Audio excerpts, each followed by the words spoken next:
em que o céu se calou. Jerusalém, a cidade da promessa, mergulhada em trevas.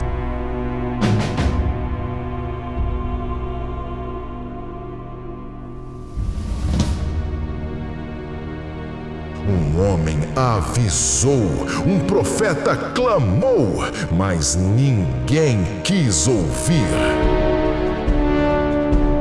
E então, o que era santo caiu.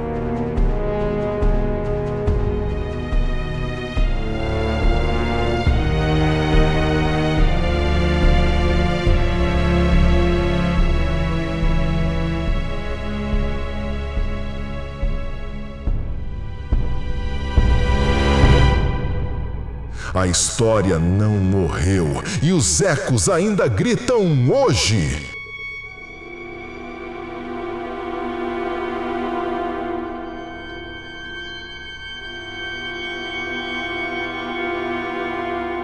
Estamos repetindo os passos de uma nação que esqueceu seu Deus.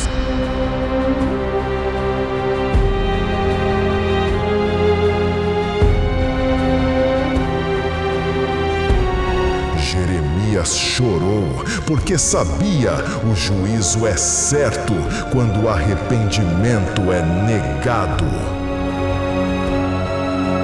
E quando a cidade caiu, a esperança parecia perdida.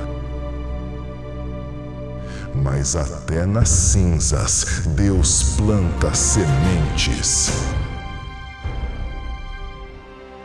Baseado no livro de Jeremias, capítulos 25 e 39.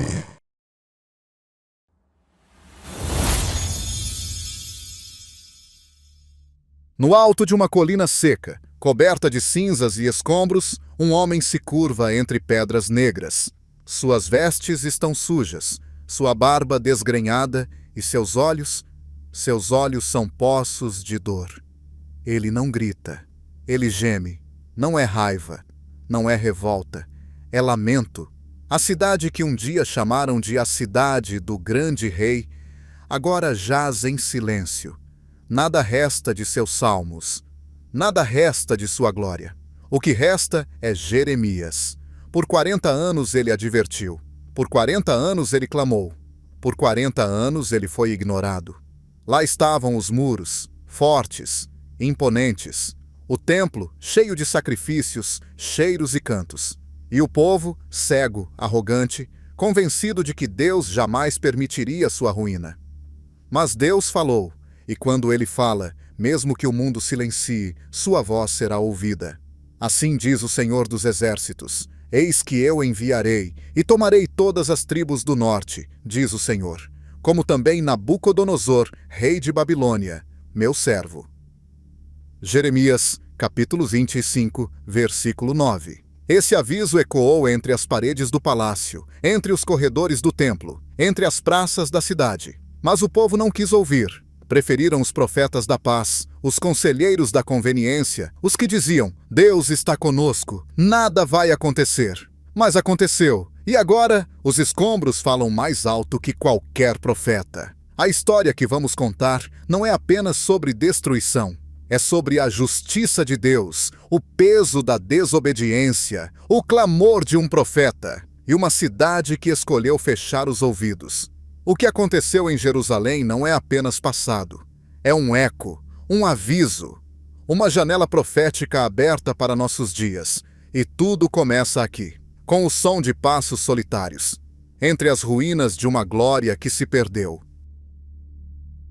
Na alvorada do século VI a.C., o pequeno reino de Judá vivia seus últimos suspiros. Após a morte do piedoso rei Josias, que havia tentado restaurar a adoração verdadeira, a estabilidade da nação começou a ruir.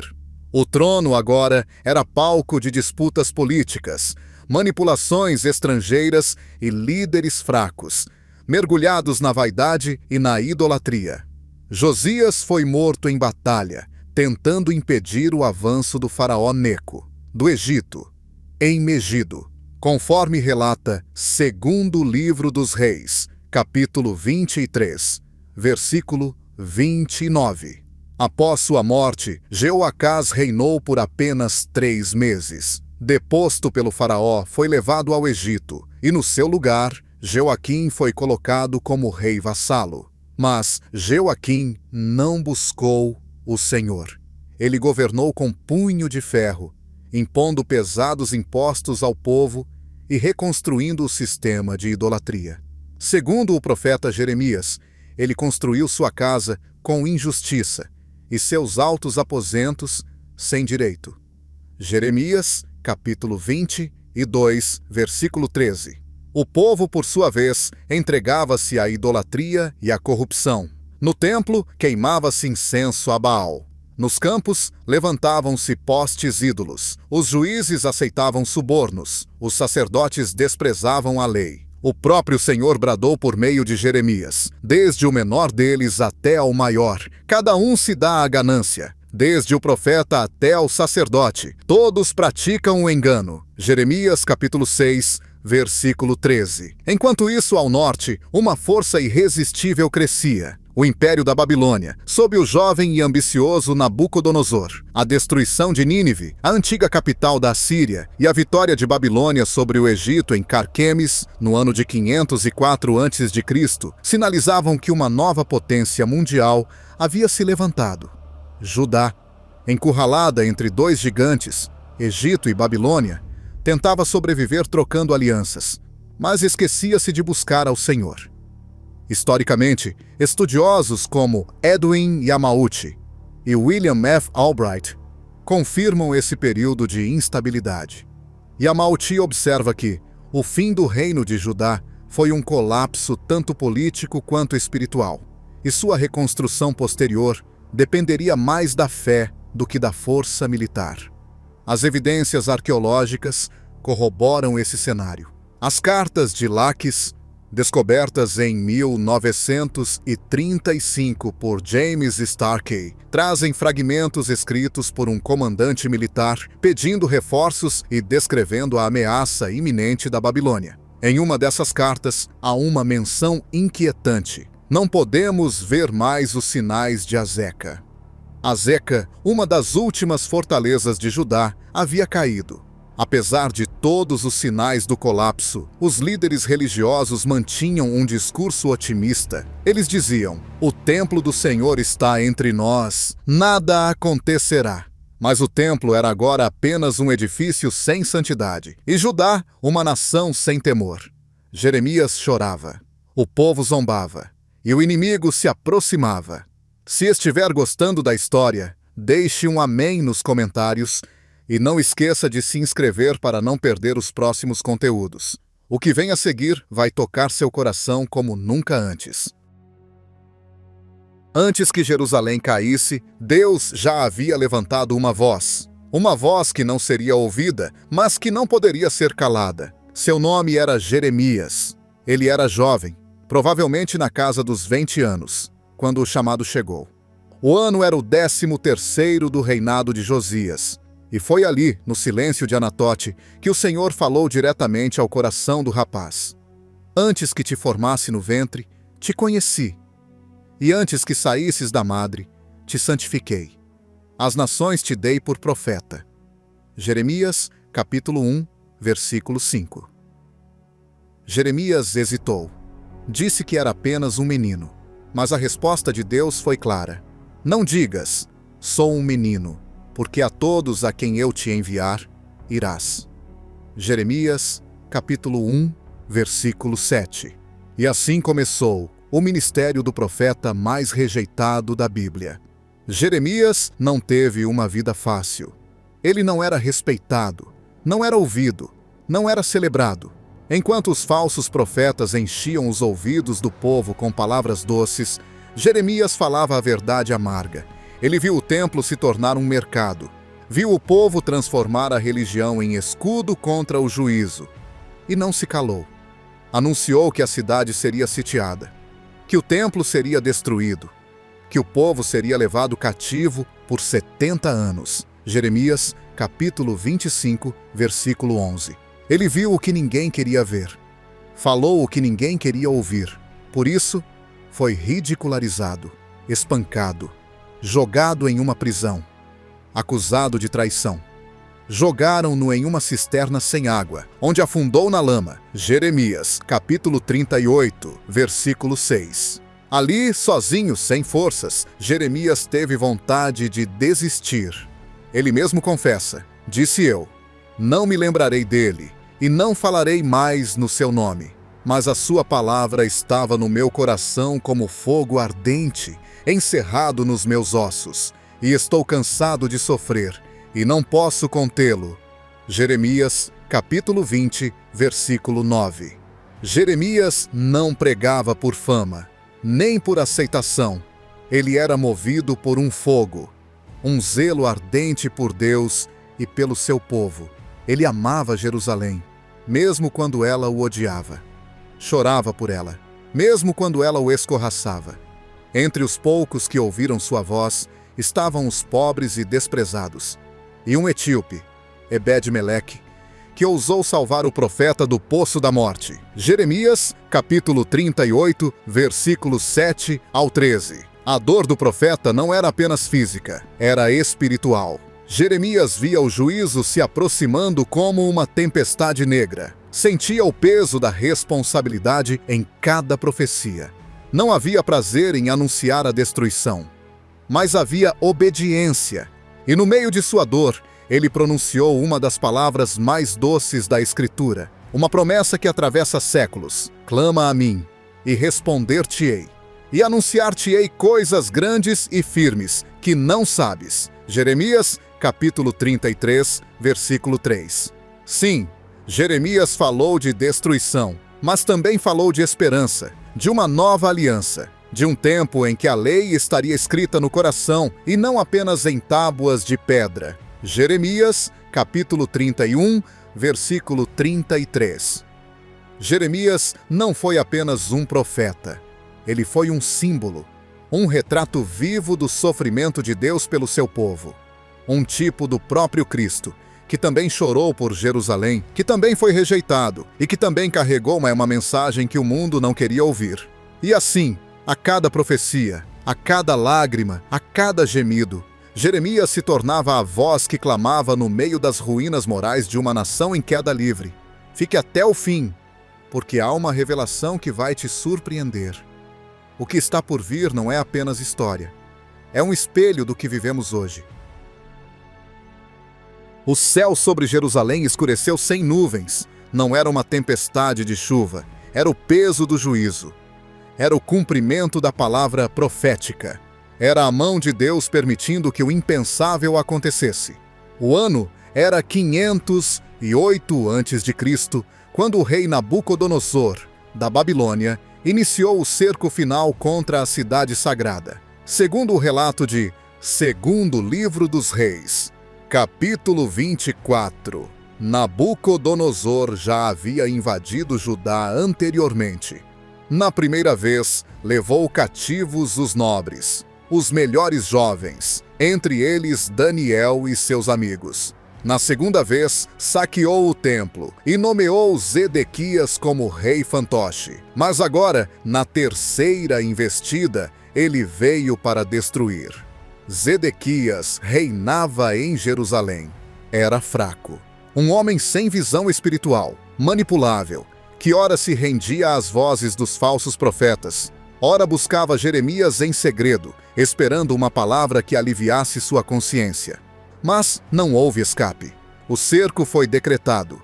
A Babilônia cercou Jerusalém por 18 meses. A fome tomou conta da cidade. O pão se tornou pó de ouro.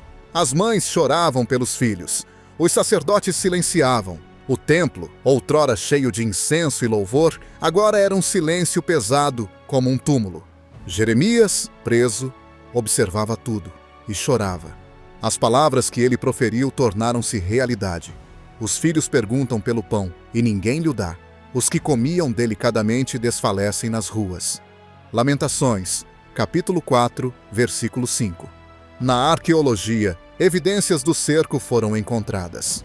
Em 1995, em escavações conduzidas por Eilat Mazar, foram descobertos fragmentos queimados de edifícios administrativos em Jerusalém, incluindo jarros com o selo real de Judá e camadas de cinza intensa que confirmam a destruição da cidade por fogo, exatamente como o texto bíblico relata.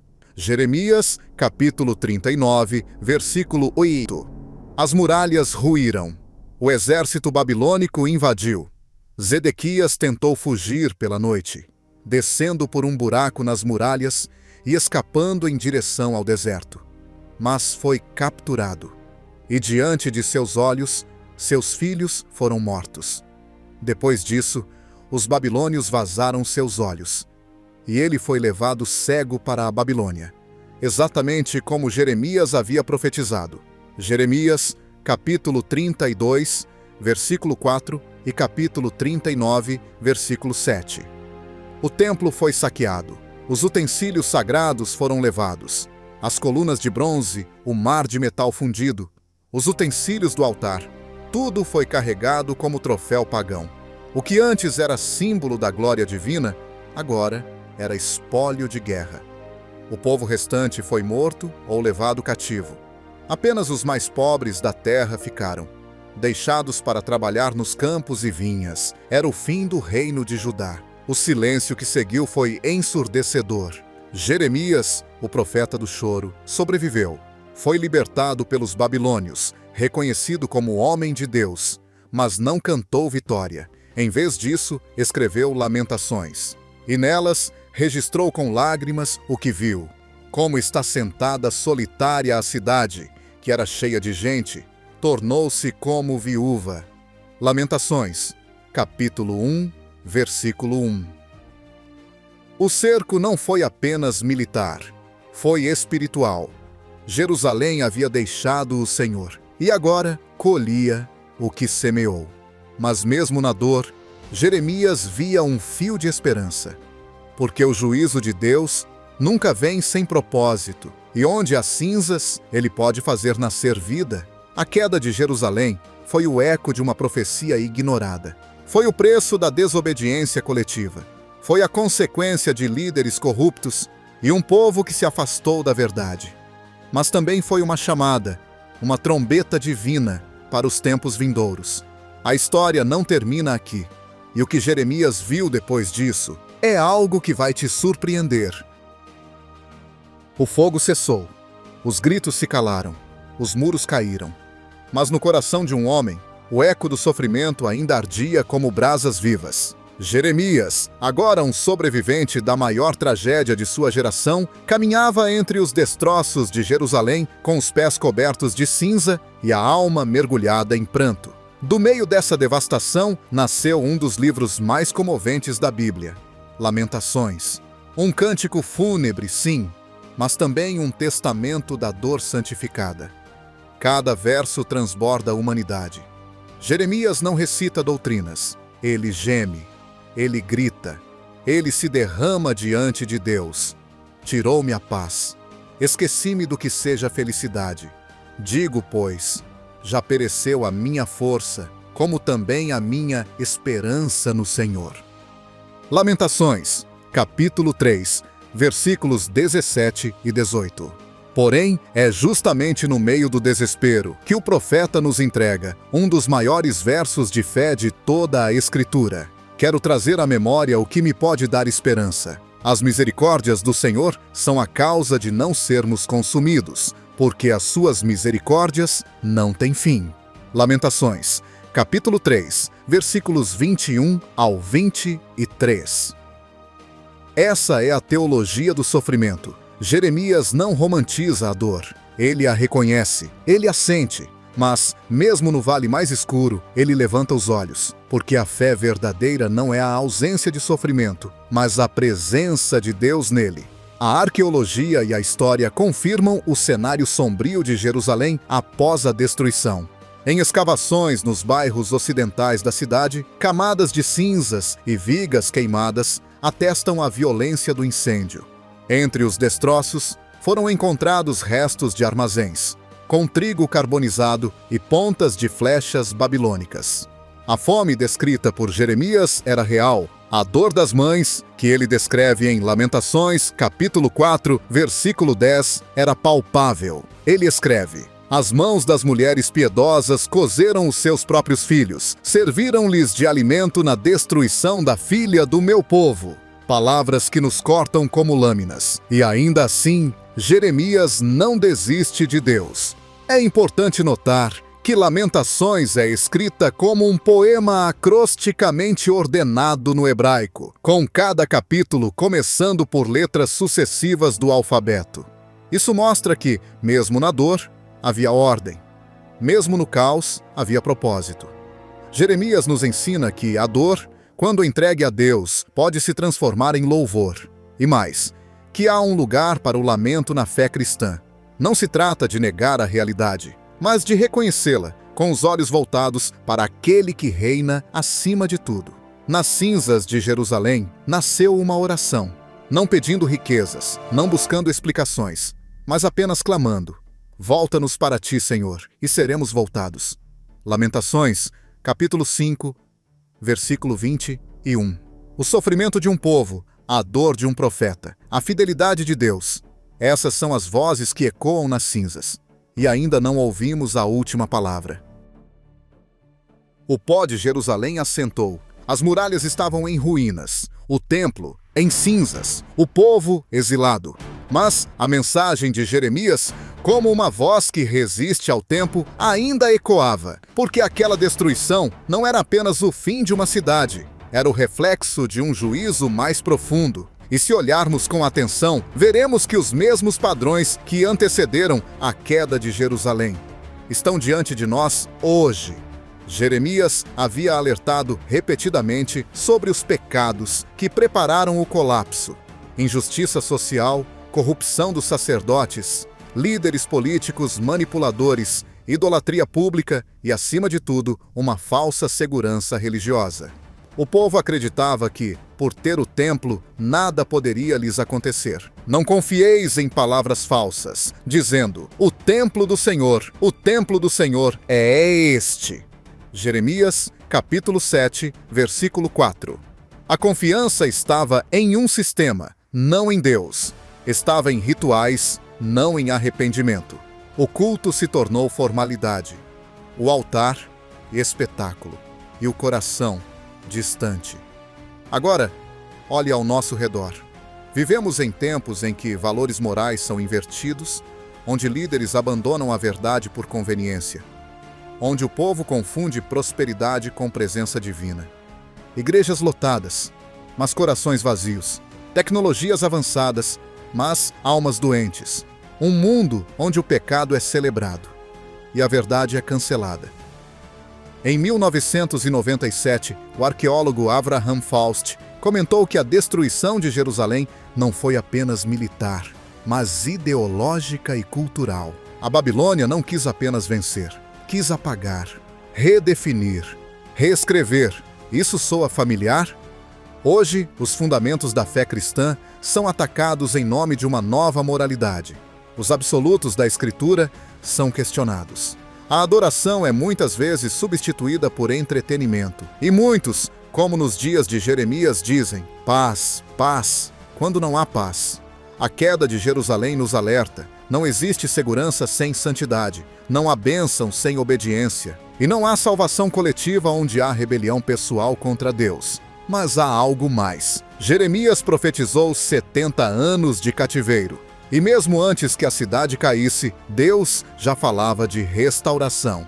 Eu bem sei os pensamentos que penso de vós, diz o Senhor, pensamentos de paz e não de mal, para vos dar o fim que esperais. Jeremias, capítulo 29, versículo 11. A mesma boca que anunciou juízo, também anunciou esperança. Hoje estamos em uma encruzilhada semelhante. E a voz de Jeremias, mesmo após mais de 2.500 anos, ainda nos chama ao arrependimento. Porque Deus não muda. Sua misericórdia ainda se estende. Seu braço ainda está estendido. Sua graça ainda alcança os quebrantados. E aquele que julgou Jerusalém também é aquele que levantou a cruz.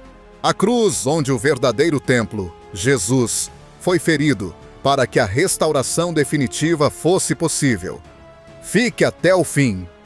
O que você vai ouvir a seguir é uma revelação que pode mudar sua maneira de ver não só o passado, mas o futuro. Jeremias não viu a reconstrução de Jerusalém. Não esteve presente quando o templo foi erguido novamente sob o comando de Zorobabel. Não viu os exilados retornando, nem os muros sendo restaurados por Neemias. Mas o seu legado ultrapassou a sua geração. Ele foi o profeta da verdade em um tempo de ilusão, o profeta da lágrima em um tempo de falsos sorrisos. O homem que preferiu a solidão da fidelidade à companhia da corrupção. Deus o chamou ainda jovem, quando tudo nele tremia. Jeremias, capítulo 1, versículo 6. Mas ele obedeceu. E por 40 anos, Jeremias falou sem ser ouvido, alertou sem ser atendido, pregou sem aplausos. E mesmo assim, não se calou. A vida de Jeremias é um espelho para aqueles que vivem no tempo do fim. Porque assim como ele, somos chamados a anunciar verdades impopulares em um mundo que prefere o conforto da mentira. A gritar arrependimento enquanto todos cantam autoajuda. A sermos fiéis quando o preço da fidelidade é o desprezo. Na tradição judaica e nos registros do Talmude, acredita-se que Jeremias teria morrido no Egito, assassinado por judeus rebeldes. Não há certeza histórica absoluta sobre seu fim, mas o silêncio da Bíblia sobre sua morte é por si só uma mensagem. Porque o foco nunca foi o homem, foi a mensagem, e essa ainda vive. Jeremias se tornou símbolo. Sua vida é lida hoje por milhões que enfrentam a frustração de anunciar o reino a ouvidos surdos, pastores cansados, missionários esquecidos, intercessores ocultos, homens e mulheres que, como ele, amam Deus mais do que a aprovação humana. E o mais impressionante, as profecias de Jeremias não terminaram em sua época. Algumas se estendem até os nossos dias. Ele falou de um novo pacto. Jeremias, capítulo 31, versículo 31. Um pacto não baseado em pedras, mas gravado no coração. Promessa cumprida em Jesus Cristo. Jeremias também falou de julgamento às nações, de um cálice de ira que todas beberiam. Jeremias, capítulo 25. E quando o livro do Apocalipse mostra as taças da ira de Deus sendo derramadas, é impossível não lembrar do profeta que anunciou o começo e prenunciou o fim.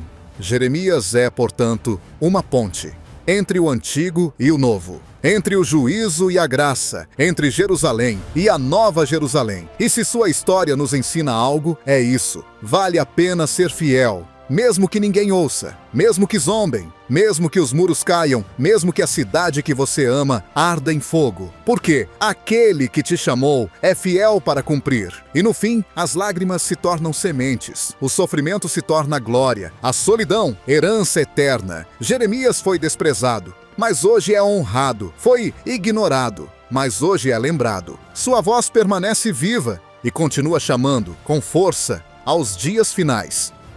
Assim diz o Senhor: ponde-vos nos caminhos, e vede, e perguntai pelas veredas antigas. Qual é o bom caminho? Andai por ele, e achareis descanso para a vossa alma. Jeremias, capítulo 6, versículo 16. Já se inscreveu? Se ainda não, essa é a hora. Se inscreva, deixa o like e comentem. Sua participação ajuda a levar essa mensagem ainda mais longe.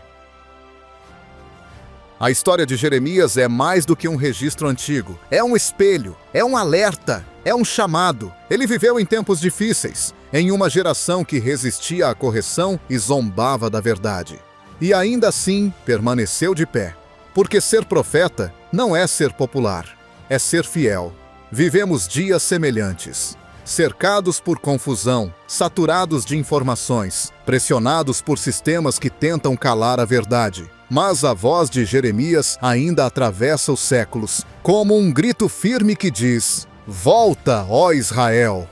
Uma súplica eterna para que o povo de Deus se lembre do caminho antigo, do arrependimento verdadeiro, da adoração pura, da justiça praticada no cotidiano. O que caiu em Jerusalém não foi apenas pedra, foi orgulho, foi rebelião, foi religiosidade sem santidade. E o que Deus quer restaurar em nós não é apenas estrutura, é coração, é a essência, é a aliança. Se você hoje sente que está cercado de ruínas, saiba, o mesmo Deus que permitiu a queda também é aquele que promete a restauração. E ele não precisa de multidões, precisa de corações rendidos. Deus usa os fiéis, não os famosos, e levanta em cada geração vozes como a de Jeremias, que choram, que anunciam, que persistem, mesmo sem aplausos. Se essa história tocou seu coração, compartilhe, deixe essa mensagem alcançar outros. Torne-se um semeador da verdade. Se gostou do nosso conteúdo e quer ajudar o nosso canal a levar mensagens como esta para mais pessoas, então seja nosso parceiro. Clique no botão Seja Membro. Com isso, você pode ter conteúdos exclusivos e muito mais. Obrigado por ficar até aqui. Que Deus te abençoe. E não se esqueça de se inscrever e deixar seu like.